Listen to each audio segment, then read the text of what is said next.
नमस्कार प्रेक्षकांनो. ठरलं तर मग या मालिकेत प्रतिमात्यांना तन्वीचा फोटो पाहून काही अनोळखी असल्यासारखं जाणवायला लागलंय. ते आता तन्वीचा फोटो बघून विचार करत बसलेले असतात. तन्वीच्या लहानपणीच्या वस्तू बघत असतात आणि त्यांना आता वेगळंच काहीतरी वाटू लागतं. त्याच वेळेला सुमन येते आणि म्हणते की प्रतिमाताई, तुम्ही अशा तन्वीच्या लहानपणीच्या खेळण्या, वस्तू आणि तिचा फोटो का बघत आहात आज अचानक? त्यावेळेला प्रतिमा सांगते की मी जेव्हा एवढ्या वर्षानंतर परत आली ना, तेव्हा मला रविराजबद्दल खूप ओढ होती अगं. म्हणजे नात्यांमध्ये जे भावना लागतात ना, त्या मला जाणवत होत्या. पण तन्वीबद्दल असं का वाटत नाही गं? मान्य आहे की ती चुका करत असेलही, पण अगं एक आई मुलीच्या चुका पोटात घालतेच ना. मग मला का असं जाणवतं की ह्या तन्वीला पाहून काहीतरी अनोळखी असल्यासारखं? सुमन पण चकित होते आणि म्हणते की ताई, तुम्हाला असं नाही वाटायला पाहिजे तुमच्या मुलीबद्दल. पण काय आहे ना, ते सुद्धा बघा ना, एका आईला रक्त द्यायला कोणती मुलगी नाही म्हणणार आहे? तरीसुद्धा तुम्हाला रक्त द्यायला तिने नकार दिला.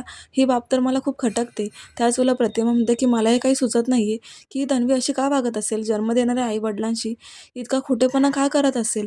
त्यामुळे आता प्रतिमा त्यांना वेगळाच भयानक सत्य उलगडण्याची शक्यता आहे. दुसरीकडे आता सायली आणि अर्जुन बबलीच्या शाळेत गेलेले आहेत.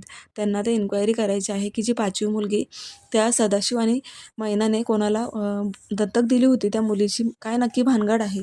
त्याच वेळेला त्यांना आता तो फॉर्म मिळतो ज्याच्यामध्ये बबली सदाशिव नाव असतं. पण तो फोटो तन्वीचा असतो आणि त्यांच्या लक्षात येतं की म्हणजे तन्वी ही खोटी आहे, ही तर बबली सदाशिव लोखंडे आहे. भयानक सत्याचा उलगडा झालाय. त्यामुळे आता सुभेदारांच्या घरात सायली आणि अर्जुन तिचं भांडच फोडणार आहे. त्यामुळे पाहायला विसरू नका, ठरलं तर मग.